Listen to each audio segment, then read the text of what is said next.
Abro con Marlene Valero, ya llegó el visitador de la Comisión Estatal de Derechos Humanos también sobre infraganti, las denuncias sobre violación, supuesta violación de derechos humanos. Pero antes, mire usted lo que opinen exdirigentes, líderes de mucho peso en el PAN, que conducieron buenas etapas en el PAN, sobre el caso Guillermo Padres. Marlene Valero, adelante. Así es, Luis Alberto, buenos días también al auditorio. Proyecto Puente entrevistó a diferentes políticos que pasaron por la dirigencia del PAN en el estado para conocer su opinión sobre el estatus del primer gobernador panista de Sonora. Ellos coincidieron en que Guillermo Padres, que se encuentra prófugo de la justicia, debe dar la cara y enfrentar su situación legal. Gustavo Donano Egaya, líder del Albiazul del 2000 al 2001, declaró que aunque se deben esperar a que las autoridades resuelvan el caso, es importante que Guillermo Padres dé la cara. Vamos a escuchar algo de lo que dijo. Pues mira, hay que esperar que las autoridades ya decidan qué pasó ahí, porque lo peor que pasa es que se quede todo al garete, no. Yo creo que es importante que los abogados de él den la cara y que se decida ya esto. ¿Cree que no debe de estar prófugo de la justicia, sino enfrentar, ver qué pasa, ¿no?, con las autoridades? Correcto. No, mira, no es posible. El PAN lo que debe hacer es esperarse hasta que resuelvan las autoridades y evidentemente estar acorde con lo que digan las autoridades de esto. Y bueno, por su parte, David Figueroa Ortega, dirigente del PAN del 2001 al 2003, calificó de lamentable la situación legal que atraviesa Guillermo Padres por los delitos de corrupción, por lo que no hay alternativa más que enfrentarla. Escuchemos. Yo creo que tarde o temprano se tiene que hacer y hay que enfrentar esta situación, no queda de otra. Es una situación compleja jurídicamente, ciertamente, pero se tiene que enfrentar, no hay alternativa. Hay que enfrentar la situación, es mejor enfrentarla como sea y por supuesto tener una defensa jurídica, que estamos en un estado de derecho donde hay que acudir a él. No puede tampoco el PAN deslindarse de una manera así tan sencilla, tan fácil. Yo creo que el PAN tiene una responsabilidad en todo esto que ha sucedido y pues hoy, ¿qué tenemos que hacer? Pues como institución política, aprender, enfrentar la responsabilidad y pagar los errores. Como escuchamos, el excónsul de México en Estados Unidos añadió que el PAN enfrentará ahora las consecuencias de no haber actuado en su momento ni escuchar las voces de quienes alertaban sobre el actuar de los exfuncionarios, por lo que pues el partido no podrá deslindarse tan fácilmente de los delitos cometidos por estos exfuncionarios. Ojo, la autocrítica tiene una responsabilidad, el PAN no puede deslindarse. Es decir, y diciendo, hay que enfrentar las voces del PAN que pues tienen que ir rumbo a esa reconstrucción. ¿Quién más, Marlene? Así es, y bueno, por su parte, el senador Francisco Burques Valenzuela, líder del Albiazul en Sonora del 2003 al 2005, mencionó que actualmente el sistema político mexicano tiene síntomas de descomposición y los partidos no han tomado el tema de la corrupción en serio. Por esta razón mencionó que Padres Elías debe enfrentar los procesos legales en las instancias judiciales correspondientes en el propio Poder Judicial. Escuchemos algo de lo que dijo. Pues eso debe de ocurrir.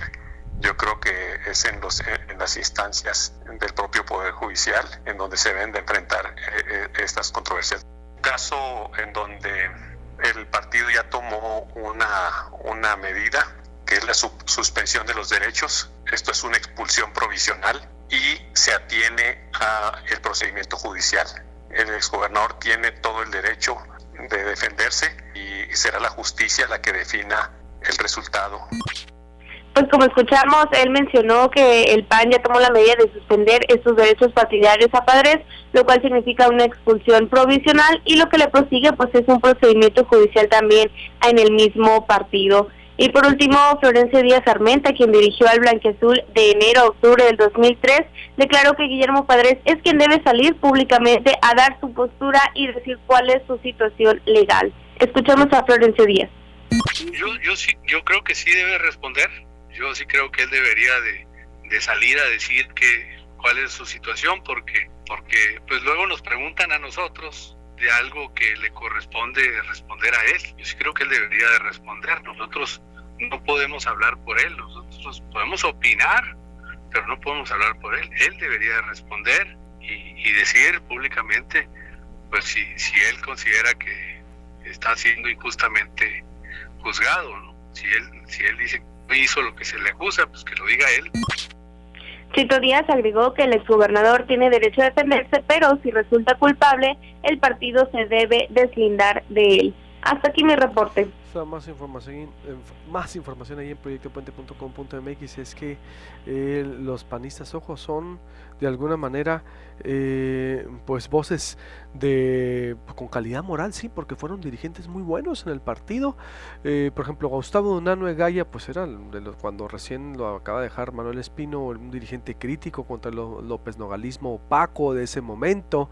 David Figueroa Ortega, crítico y muy buen dirigente contra López Nogales también, y ganó Agua Prieta, fue el que invitó a Javier Gándara, que abrió, y que por cierto Francisco Burques, cuando se veía la división de los burquistas corralistas, le costaba casi la dirigencia, y tal es así que le mandaron a Agua Prieta, pero ganó, y de un buen legado, gente que no tiene acusaciones graves contra la corrupción. Después viene el Chito Díaz 2003, que es el que lleva a cabo el proceso electoral más competido de la historia, y después Francisco Burques, pues por cierto que se escucha delicado, por lo que veo, la foto, está él enfrentando una batalla contra el cáncer, leucemia, todos nuestros votos para su recuperación, y dicen pues tiene que dar la cara, decir su versión, no podemos hablar por él, que enfrente, autocríticos, ojo, yo creo que el actual comité estatal debe tomar en cuenta esas voces, debe sentarse a una reconstrucción.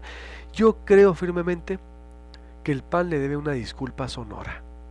Las catarsis, las reconstrucciones pasan y deben de atravesar por eso. Una disculpa porque le fallaron como partido a la sociedad, como lo hizo incluso en su momento, ya que el Papa Ratzinger se vino a disculpar con los indígenas en América por la atrocidad de la conquista española, parafraseando a Enrique Semmel en el libro La historia del capitalismo en México, la matanza sin precedentes que hubo de indígenas, por ejemplo, millones y millones. Bueno, Crespo dice que por ejemplo hubo de 25 millones de indígenas que había en América Latina, se acabaron 24 los españoles entre epidemias, Santa Inquisición, matanzas. Una disculpa 500 años después. Es decir, una reconstrucción del PAN debe atravesar una disculpa, una catarsis pública sonora, de decir nos equivocamos, fallamos, porque David Galván es un PAN nuevo y no tiene nada que ver con el padrecismo, y es una etapa nueva, pero esa reconstrucción falta esa catarsis, ese enfrentamiento, de decir esto falló, y no ha habido, porque Guillén solo fue un dirigente de paso para consensuar intereses entre el panismo, padrecismo, panismo, y creo que el PAN sí le debe una disculpa a Sonora por el fallo que tuvieron.